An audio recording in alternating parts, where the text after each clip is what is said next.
علیکم ورحمۃ اللہ وبرکاتہ۔ آج ہم اپنی دوسری کتاب دیوان المتنبی کے سبق کا آغاز کر رہے ہیں۔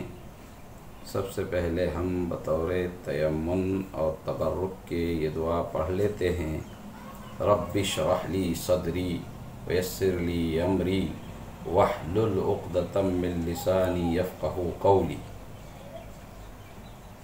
پھر اس کے بعد ہم آپ کے سامنے کتاب دیوان المتنبی کے 3 اشعار پیش کر رہے ہیں من قافیۃ الحمزہ کی، اور ہمارا طریقہ کار یہ ہے کہ ہم 3-4 یومیہ اشعار طلبہ کے سامنے پڑھتے ہیں، انہیں پڑھاتے ہیں عربی عبارات کے ساتھ، اور پھر انہیں مکلف بناتے ہیں کہ وہ ان اشعار کا حفظ کریں اور ہمیں سنائیں۔ آپ دھیان سے ان اشعار کو سنیں، اپنی کاپیوں میں قلم بند کریں یا اپنی کتابوں سے اسے لیں، لکھیں اور اسے یاد کریں، اور دیوان متنبی کے اشعار اور ابیات کا بہت بڑا ذخیرہ اپنے پاس محفوظات میں شامل فرما لیں۔ وقال وقد امرہ سیف الدولة بإجازة ابیات لابن محمد الكاتب، اولها یا لائمی کف الملام عن الذی، یا لائمی کف الملام عن الذی اضناہ طول سقامہ وشقائہ، عذل العواذل حول قلب التائہ، عذل العواذل حول قلب التائہ، وهوى الأهبة منه في سودائه، يشكو الملام إلى اللوائم حره، يشكو الملام إلى اللوائم حره، ويصد حين يلمن عن برحائه۔ یہ 3 اشعار ہیں جو ہم نے آپ کے سامنے پڑھ کر سنائے ہیں، آپ انہیں یاد کریں۔ اب کتاب دیوان المتنبی کے حوالے سے ہم آپ کے سامنے کچھ عربی بزبان عربی باللغہ العربیہ بھی کلام کرنا چاہیں گے۔ ایھا الطلاب الکرام، اريد واحب ان اقدم اليكم شيئا عن المتنبي وحياته بهذه اللغة العربية التي أنتم تحبون وتشتهون أن تكونوا قادرين على التكلم بها، قادرين على التحدث فيها، قادرين على الكتابة والإنشاء فيها۔ لماذا؟ لأنكم دارسوا اللغة العربية ومتعلموا اللغة القرآنية الحبيبة المختارة عند الله سبحانه وتعالى، فلا بد لكم من أن تستمعوا بعض الأشياء بهذه اللغة العربية، لأنكم تعرفون معرفة جيدة أن الاستماع إلى أي لغة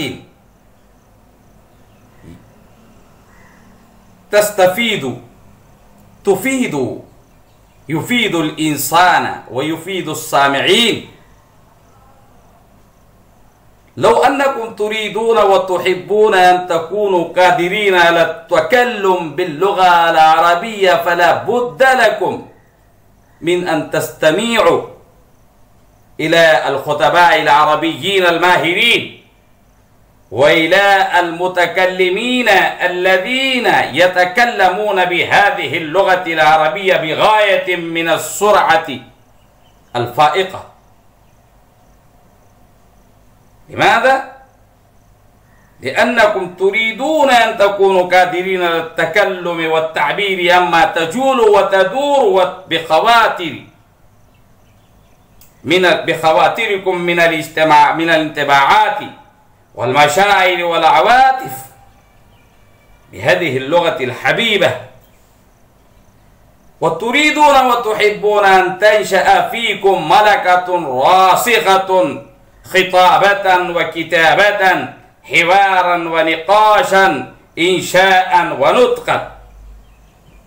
كما أن كل إنسان يحب أن يكون قادرا على التكلم باللغة الإنجليزية. إن اللغة الإنجليزية مشاعة وشائعة ورائجة في هذا العصر الراهن الحديث، فالإنسان يسعى لذلك ويجتهد ويتمرن ويتدبر ويبذل أقصى مجهوداته وراء هذا العمل، وجعل يتكلم ويكتب ويحرر ويسجل بتلك اللغة الإنجليزية ويفتخر بها افتخارا عظيما، ويرفع رأسه شمخا وكبرا وخيلاء، ويمتلئ غبطة وبهجة، ولا يقف عند حد من الحدود من الفرح والسرور. لماذا؟ لأنه أصبح قادرا على التكلم باللغة الإنجليزية، ما أن اللغة الإنجليزية ليست لغة مختارة وليست لغة منتخبة ومجتباة ومصطفاة عند الله سبحانه وتعالى. لو كانت هذه اللغة الإنجليزية مختارة عند الله لاختارها سبحانه وتعالى لإنزال كلامه فيها، ولكنكم تعرفون معرفة جيدة أن الله سبحانه وتعالى قد اختار لإنزال كلامه اللغة العربية. فعلينا أن نتعلم هذه اللغة العربية بغاية من الشوق والذوق. إن الإنسان حينما يتعلم اللغة الإنجليزية ويتكلم فيها ويحرر ويسجل فيها ويعبر عن خواطره عما تدور وتجول في قلبه، لا ينال عليها مثوبة وخيرا من الله. ولكن الإنسان الذي يقرأ القرآن الكريم ويتعلم اللغة القرآنية سيكون هو ذا سعيدا وذا حظ عظيم في الأولى والآخرة. لماذا؟ لأنه اشتاق إلى لغة أنزل فيها القرآن، وكان الرسول صلى الله عليه وسلم عربيا، واللغة العربية تفوق جميع اللغات العالمية بمزاياها وبخصائصها التي خصها الله سبحانه وتعالى بها. أريد وأحب أيها المستمعون من الطلاب الأكارم أن أشير إلى بعض المزايا والخصائص التي تدل على عالمية اللغة العربية وإلمام تام بمثل هذه المعلومات الضرورية عن العربية. نحن العلماء والدارسين ندرس هذه اللغة العربية ونتعلمها، ولكننا لا نعتني بها اعتناء لائقا، فنحن على خطأ فاحش بين لا قدر الله بذلك. فاسمعوا، للعربية مؤهلات زخمة تجعلها أول لغة عالمية بحق، وأهم مؤهلاتها هي: الأولى، إن اللغة العربية هي اللغة الوحيدة المنفردة التي تعبر عن الذات الإلهية بالأسلوب الإلهي، وليست الإنجليزية ولا الفرنسية ولا سواهما من اللغات تمتلك القدرة على الذات الإلهية باللفظ والأسلوب الذي والأسلوب الذي اختاره الله لذاته فيما أنزله من وحي بلسان عربي مبين لعلكم تفهمون ولو كان قليلا. إن الفهم في بداية الأمر يكون قليلا ولكن الإنسان حينما يعود نفسه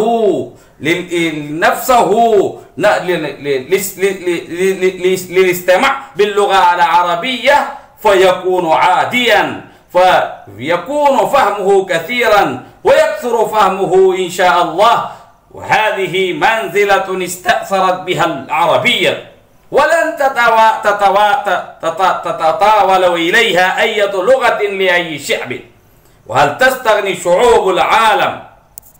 تستغني شعوب العالم عن معرفة الله من طريق اللسان الذي اختاره للتعريف بذاته؟ الثانية، إن الله سبحانه وتعالى قد جعل العربية مستودعا لمراده من عباده. اللہ پاک نے عربی زبان کو اپنی مراد و منشا و مرضی اپنے بندوں تک پہنچانے کے لیے ایک ظرف، مستودع، امانت گاہ، امانت پر مبنی وسیلہ اور ذریعہ بنایا ہے. الثالثة، إن الرسول صلى الله عليه وسلم هو المبين لشريعة الله وما بينها إلا بلسان عربي مبين. رسول اکرم صلی اللہ علیہ وسلم ہی شریعت اللہ، شریعت اسلامیہ کے احکام، اوامر و نواہی وغیرہ کو واضح فرمانے والے اور کھول کر بیان فرمانے والے ہیں. آپ صلی اللہ علیہ وسلم نے شریعت الہیہ کے احکام کو صرف اور صرف عربی زبان ہی میں پیش فرمایا ہے، اور یہ لغہ عربیہ کا ایک امتیازی وصف ہے. الرابعہ، أن السابقين الأولين من حملة هذا الدين ومفسر قواعده ومقاصده ما كانوا يتكلمون إلا بنفس اللغة. عربی زبان کی چوتھی امتیازی خصوصیت یہ ہے کہ اس دین حنیف کے حاملین سابقین اور اس کے قواعد، اصول و ضوابط اور مقاصد کو بیان کرنے والے صرف اور صرف اسی زبان میں کلام اور گفتگو کیا کرتے تھے. الخامسہ، إن كل من يرغب في استمداد أحكام الشريعة أو التعرف على قضايا الدين الإسلامي لا يحقق رغبته بالدقة الكافية إلا من طريق ما هو مقرر باللسان العربي. جو شخص بھی احکام شریعہ کا کم حق و استنباط و استخراج مسائل کا خواہاں ہو، وہ دو دین اسلام کے اہم ترین قضایا سے اپنے آپ کو متعارف کروانے کا خواہاں ہو، تو وہ اپنی اس خواہش، رغبت اور چاہت کو تشفی بخش اور اطمینان بخش طور پر اسی وقت پا سکتا ہے جبکہ وہ عربی زبان میں مہارت تامہ اور ید طولہ رکھتا ہو. لہذا اس شے کے حصول کے لیے طلبہ کو اپنے آپ کو ان خطوط پر ڈھالنا ہوگا جو اس کے لیے بتلائے گئے اور مقرر کیے گئے ہیں، اور یہ کام بڑے محنت اور جستجو اور طلب صادق اور سچی تڑپ اور لگن ہی سے ہوگا. تڑپنے پھڑکنے کی توفیق دے، دل مرتضی سوز صدیق دے.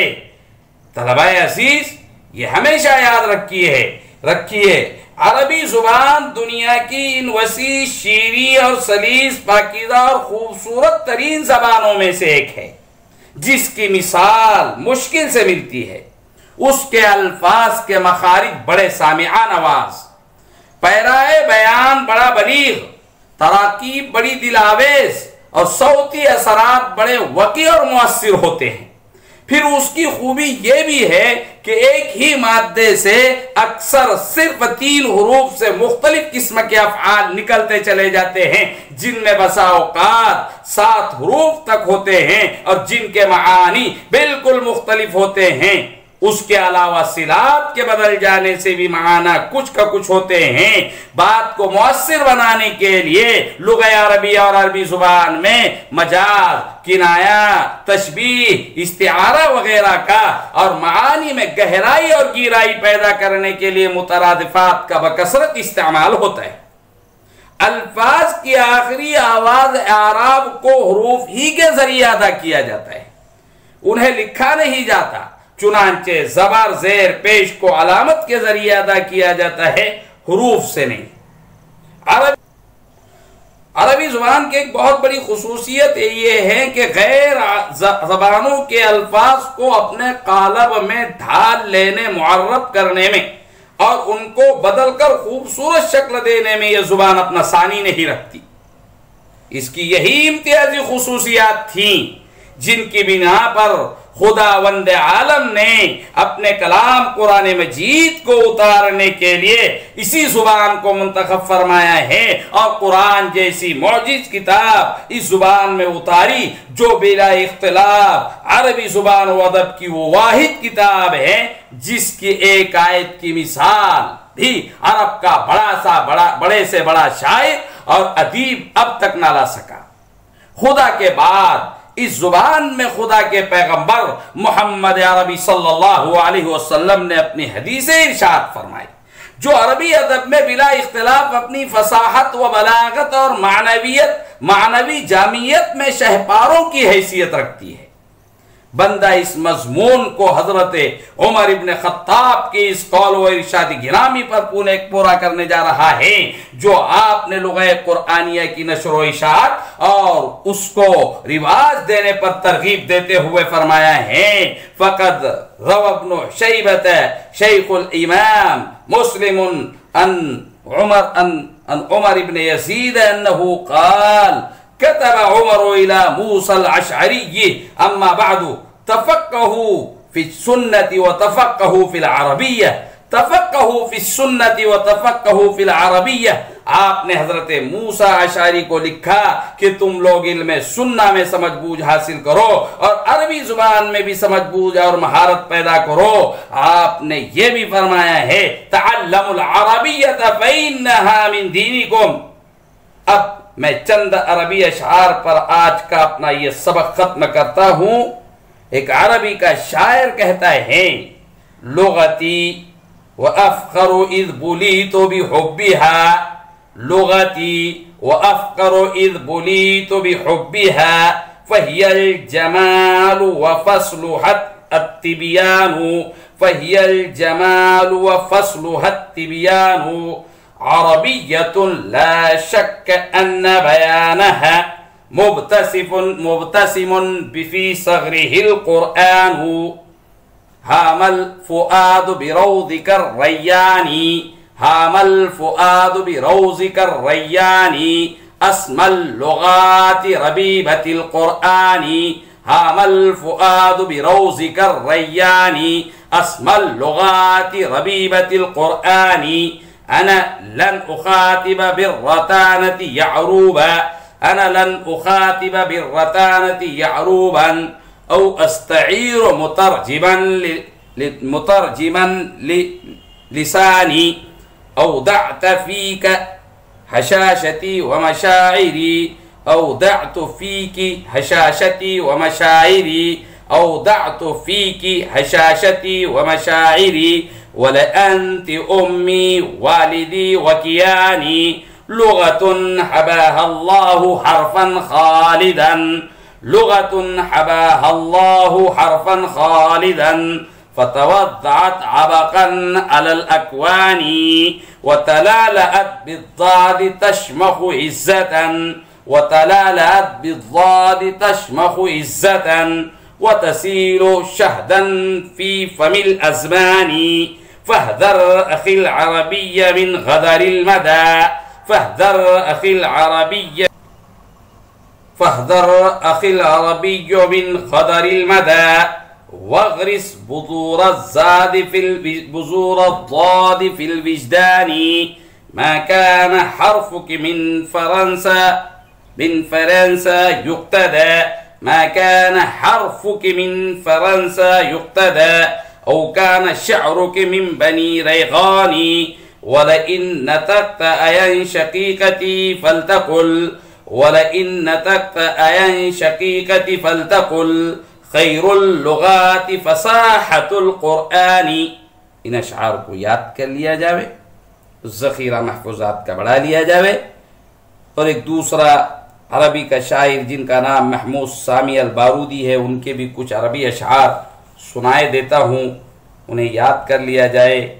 وہ کہتے ہیں بِقُوَّةِ الْعِلْمِ تَقْوَى شَوْكَةُ الْهُمَمِ بِقُوَّةِ الْعِلْمِ تَقْوَى شَوْكَةُ الْهُمَمِ فَالْحُكْمُ مَنْسُوبٌ إِلَى الْقَلَمِ كَمْ بَيْنَمَا تَلْفَظُ الْأَسْيَافُ مِنْ عَلَقِ كَمْ بَيْنَمَا تَلْفَظُ الْأَسْيَافُ مِنْ عَلَقِ وَبَيْنَمَا تَنْفُسُ مِنْ حِكَمِ لَوْ أَنْسَفَ النَّاسُ كَانَ الْفَضْلُ بَيْنَهُمْ لَوْ أَنْسَفَ النَّاسُ كَانَ الْفَضْلُ بَيْنَهُمْ بِقَطْرَةٍ مِّن مِّدَادٍ لَا بِسَفْكِ دَمِ فَاعْكُفْ عَلَى الْعِلْمِ تَبْلُغْ شَأْوَى مَنْزِلَةٍ فَاعْكُفْ عَلَى الْعِلْمِ تَبْلُغْ شَأْوَى مَنْزِلَةٍ فِي الْفَضْلِ مَحْفُوفَةً بِالْعِزِّ وَالْكَرَمِ فَاحْفُفْ في الفضل محفوفة بالعز والكرم فليس يجني ثمار الفوز يانعة فليس يجني ثمار الفضل يانعة من جنة العلم إلا صادق الهمم قوم توتهم يد الأيام فانقرضوا قوم توتهم يد الأيام فانقرضوا وذكرهم لم يزل حيا على القدم لولا فضيلة لم يخلد لذي أدب لولا فضيلة لم يخلد لذي أدب ذكر على الدهر بعد الموت والعدم فلينظر المرء فيما قدمت يده قبل المعاد فإن العمر لم يدم. السلام عليكم ورحمة الله وبركاته. ولا تعجل بالقرآن من قبل أن يقضى إليك وحيه وقل رب زدني علما.